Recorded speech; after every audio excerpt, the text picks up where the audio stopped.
Às vezes só mudar um pouco a perspectiva faz com que as coisas já sejam diferentes. Você sempre dorme do mesmo lado da cama, você começa a se enxugar quando sai do banho sempre pelos pés e hoje você de repente começa a se enxugar pela orelha. É bom a gente fazer as coisas de uma outra perspectiva, de uma outra maneira, pra gente perceber o quanto estamos vivos.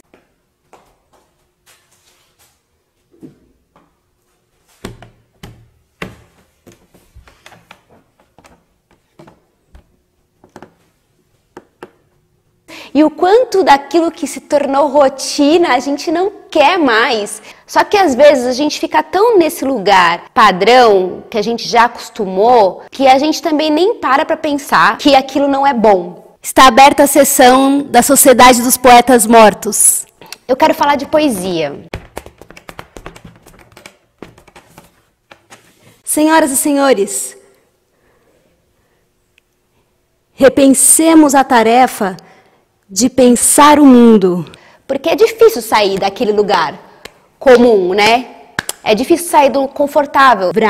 Eu assisti um filme essa semana chamado A Sociedade dos Poetas Mortos. É um filme de 1989, dirigido pelo Peter Weir. Ele é com um ator que eu gosto muito, quer dizer, que eu gostava muito, que morreu, acho que foi ano passado, que é com Robin Williams. E vai contar a história de uma escola, que é uma escola super tradicional. Os alunos ficam lá em tempo integral, estudam o dia inteiro, dormem na escola, é uma escola só de rapazes, e essa história vai se passar lá em 1959. A escola lá tem os pilares, assim, que são as bandeiras da escola: tradição, honra, disciplina e excelência. É o primeiro dia de aula da escola desses meninos, eles voltaram das férias. O diretor da escola, ele vai apresentar para os alunos um novo professor que vai substituir um professor que morreu. E esse professor novo é o Robin Williams, que quando ele era jovenzinho, ele estudou nessa escola também, e aí ele volta para dar aula nessa escola. Só que a gente vai descobrindo logo no começo do filme que esse professor não é um professor tradicional, ele é um professor completamente diferente dos padrões daquele lugar, aí ele pensa diferente e ele é um professor de literatura. Logo na primeira aula que ele vai dar, ele chama os alunos para fora da sala de aula e os alunos já ficam assim: opa, peraí, a gente vai ter aula em que lugar, né? E aí os alunos vão para fora da sala de aula e logo nesse primeiro dia ele já apresenta para os alunos o conceito Carpe Diem, que é aquele conceito que significa aproveite o dia. E ele já fala para os jovens ali: olha, jovens, aproveitem o dia, aproveite cada minuto da vida de vocês, procurem o novo, busquem novas possibilidades.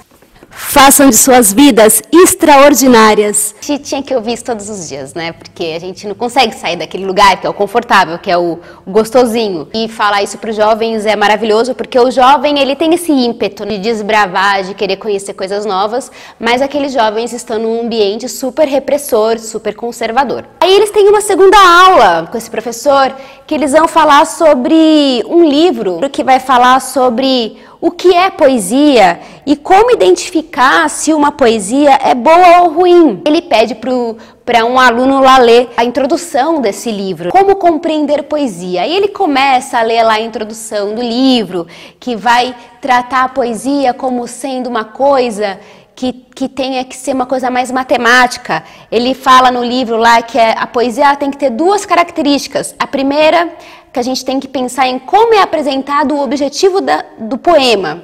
E a segunda característica é: qual a importância desse objetivo? Enquanto ele está lendo esse manual de como compreender poesia, o professor ele vai fazendo uns rabiscos na lousa, que é uma espécie de gráfico. Sabe aquele gráfico que tem o X versus o Y? Ele pega e fala assim: rasguem essas páginas da introdução. Esse fulano que escreveu esse livro, ele é um excremento, ele não me representa. Porque isso aqui é poesia. Não é matemática, isso aqui não é encanamento pra gente ficar fazendo cálculos. Poesia é uma coisa que faz parte da raça humana, e a raça humana é cheia de paixão. Medicina e engenharia são atividades nobres, necessárias à vida, mas a poesia, a beleza, o romance, o amor são as coisas pelas quais se vive. E os alunos ficam ali com os olhinhos brilhando, embasbacados com aquele professor que é todo diferentão. E eles começam a gostar tanto desse professor, mas tanto desse professor, que eles vão investigar a vida dele e descobre que lá no passado, quando ele era aluno daquele colégio, ele fundou uma sociedade chamada Sociedade dos Poetas Mortos, em que os alunos saíam na calada da noite, sorrateiros ali, para ir para uma caverna que ficava ali perto da escola, para se reunirem e lerem poesias uns para os outros. E eles liam poesias de autores famosos, escreviam poesias e liam em voz alta, eles dançavam, eles aproveitavam para conversar sobre outros assuntos que eles não podiam conversar em sala de aula. Então, através daqueles encontros que eram a parte daquele ambiente totalmente tradicional e conservador, eles conseguiam encontrar um meio de se comunicar, de se libertar e de extravasar sentimentos e paixões que eles acumulavam ali dentro. Eles descobriram através desse lugar uma outra perspectiva, uma outra maneira de enxergar o mundo.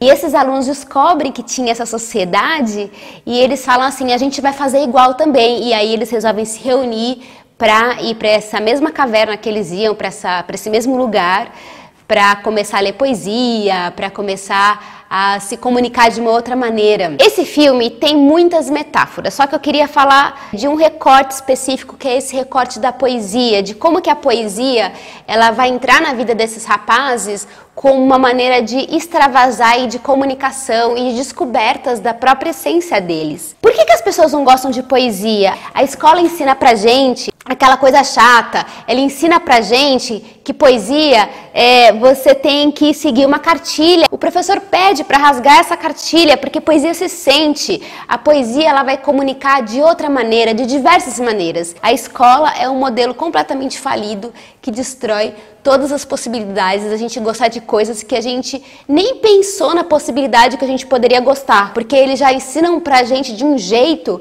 que a gente começa a odiar várias coisas que seriam, de repente, coisas absolutamente interessantes para nossa vida. E, na verdade, tudo é muito interessante, porque tudo é importante. É importante a gente saber como que um carro liga para a gente poder se movimentar. É importante a gente saber sobre química, sobre biologia, para a gente saber sobre a natureza, para a gente poder saber sobre como que se confeccionam as coisas, como que se faz um alimento.